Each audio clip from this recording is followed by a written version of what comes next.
দোস্ত, তোর মন খারাপ কেন? কি রে শালা, কি হয়েছে তোর? কি রে, কিছু একটা তো বলবি। এই তুষার, কি হয়েছে তোর? আমার কপাল পড়ছে, সামনের মাসের 3 তারিখে আমার বোর সিজারের ডেট। এই মুহূর্তে আমার চাকরি চলে গেছে। এখন আমি কি করব বুঝতেছি না। এই কাহিনী? তাইলে তো তোর অবস্থা খুব খারাপ। এই মুহূর্তে তাইলে কি করবি? নাজিমাইয়া, চাকরির জন্য ট্রাই কর। ট্রাই তো করবো, তা ঠিক আছে, কিন্তু এই মুহূর্তে কি করব? বউরে ডাক্তারের কাছে কিভাবে নিয়ে যাব সেই কথাই ভাবতাছি। তুই যে এতদিন চাকরি করছস, 1 টাকাও জমাস নাই নাকি? যা যা কামাই করছস সব খাইয়া ফেলাইছস। আমি তো স্যালারি আহামরি পাই না, তার উপরে আমার বউর পিছনে অনেক টাকা চলে গেছে, তো সেই জন্য একটু সমস্যা পড়ে গেছি। হতাশ হইস না, আমি যতটুকু সম্ভব তোর সাপোর্ট দিব। এর ফাঁকে তুই চাকরির জন্য ট্রাই কর। তোর এই দুর্দিনে আমি তোর পাশে আছি। দোস্ত, তুই আমারে বাঁচাইলি, তোর উপকারের কথা আমি কোনোদিনও বলবো না। ভালো থাকিস দোস্ত। এখন তাহলে আমি যাই।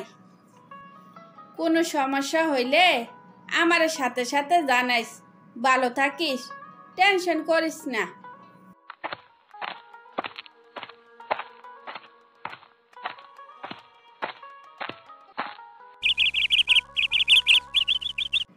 রুষা, কি ব্যাপার? মারে দেখতাছি না যে। মা কি তাহলে মামার বাড়ি গেছে? তোমার এই অবস্থা রাইকা মার যাওয়াটা কি ঠিক হইল? কারো সম্পর্কে না জেনে কোনো কথা বলা ঠিক না। 1 সপ্তাহ ধইরা যে তুমি বাড়ি আছো, একবারও কি জানতে চাইছ মা কেমন আছে বা কি করতেছে?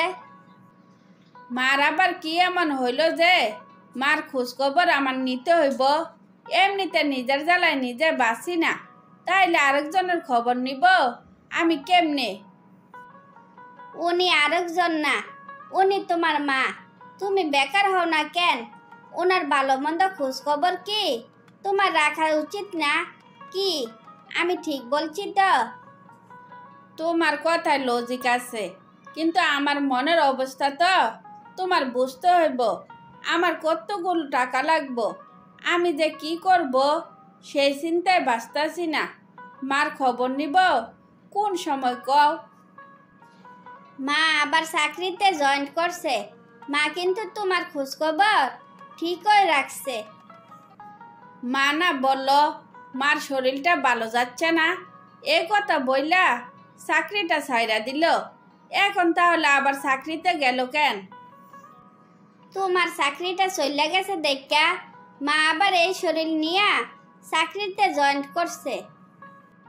আমি সারা জীবন মায়ের রাগটাই দেখা গেলাম, কিন্তু মনটা যে এতটা উদার তা কোনোদিনও দেখলাম না। তোমারে আমি কত বলি, মার রাগ হয়তো একটু বেশি, কিন্তু মনটা অনেক ভালো।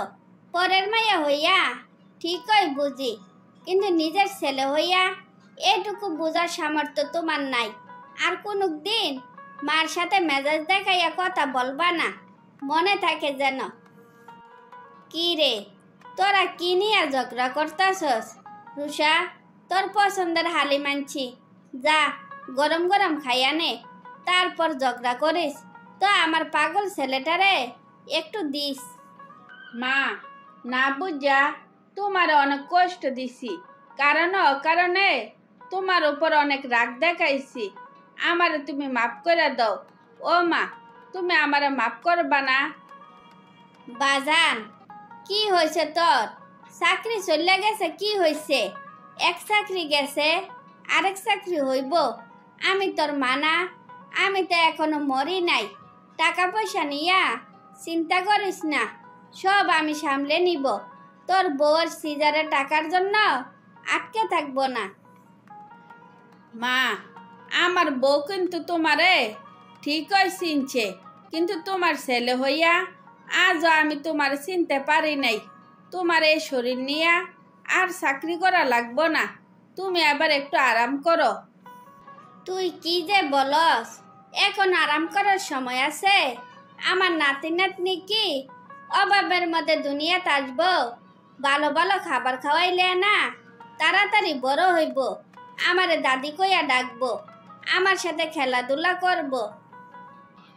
আসলে মা, তোমার মতো আপন কেউ নাই। হয়তো এতদিন তোমায় চিনতে পারি নাই। আমার একটা চাকরি হইলে তোমার চাকরিটা ছাইড়া দিও। পাগল ছেলে আমার, মারে নিয়া কত ভাবে। যা যা, আগে হালিম খাইতে যা। তোমারে ছাড়া আমি কখনো কিচ্ছু খাইছি? তুমি আসো, একসাথে খাবো। তারপর ছেলে তার ভুল বুঝতে পারলে হাসি খুশিতে বাকি জীবন কাটাতে থাকে। এই, কি হয়েছে তোমার? আজকে কয়েকদিন ধইরা দেখতাছি তুমি কেমন যে চুপ চুপ থাকো। কি হয়েছে তোমার? তুমি কি আমার কোনো কথা শোনো যে তোমার সাথে আমার মনের দুঃখ শেয়ার করব? ঠিক আছে, এখন থেকে আমি তোমার সব কথা শুনবো। তোমারে না জিজ্ঞাসা করে কোনো কাজ আমি করব না। তুমি আমার সর্বনাশ করার পর এখন বলতাছ আমার কথা মতো চলবা। আমার যার হওয়ার তো হইয়ে গেছে, এখন আর আমার কথা মতো চললে কি হইব? কি আশ্চর্য! আমি তোমার সর্বনাশ করছি আর আমি নিজে জানি না, তা কি করে হয়? এত ঘুরাইয়া পেঁচাইয়া না বললা একটু সোজা সাপটা বলা যায় না? তোমারে কত করে বলছি, ছেলেটারে আমার সুবিধার মনে হচ্ছে না। এই ছেলের কাছে আমার মেয়ে বিয়ে দিব না, কিন্তু তুমি আমার কোনো কথাই শুনলা না। মেয়ের জামাই তো ঠিকই আছে। কই, মেয়ের কাছে তো খারাপ কিছু শুনলাম না। মেয়ের কাছে কিছু শুনো নাই? মেয়ে তো প্রথমে এই বিয়েতে রাজি ছিল না, জোর করে বিয়ে দিছ। তার জন্য হয়তো কারোর সাথে শেয়ার করে না। মেয়ের কথা বাদ দাও, মেয়ের জামাইয়ের কি সমস্যা আগে সেই কথা তো বলবা। তোমার গুণধর মেয়ের জামাই নেশা করে, শুধু নেশা করে না, নেশা কইরা মাতাল হইয়া মেয়ের গায়ে হাতও তুলে। আমি হাতে ধইরা আমার সহজ সরল মেয়েটার জীবন আমি নষ্ট কইরা দিলাম। ওই আমার কলিজার গায়ে হাত তুলছে, ওর আমি কি করব ওই নিজেও জানবো না। কাকু, আপনি নাকি আমারে খুঁজছিলেন? কি কিছু বলবেন নাকি? আরে আর বলিস না, ইতির জামাই নাকি নেশা কইরা কইরা ইতির গায়ে হাত তুলে। আমার সাথে তুই যাইবি, ইতিরে নিয়ে আসবো আর ওই বজ্জার জামাইরে শায়েস্তা করে আসবো। শুধু ওর জামাইরে শায়েস্তা করবেন, ওর শাশুড়িরে শায়েস্তা করবেন না? ওর শাশুড়ি আবার কি করলো তা তো আমি জানি না। আপনি তো সারাদিন ব্যবসার কাজে ব্যস্ত থাকেন। মেয়ে কেমন আছে, ভালো আছে নাকি খারাপ আছে, একবার কি খবর নিছেন? নেন নাই তো। তুই তো আগে আসল কথা বলবি, ওর শাশুড়ি কি করে? ওর শাশুড়ি গায়ে হাত তোলে না অবশ্যই, কিন্তু মাশাল্লাহ মুখ একটা অটো ওয়াশিং মেশিন। ইতির কাজে একটু ভুল পাইলে নিমিষে ওয়াশ করে ফেলায়, বিন্দু পরিমাণও দেরি করে না। ভাবছিলাম কালকে যাব, আমার মনে হয় আর বেশিক্ষণ দেরি করা যাইব না। এখনই আমার সাথে চল।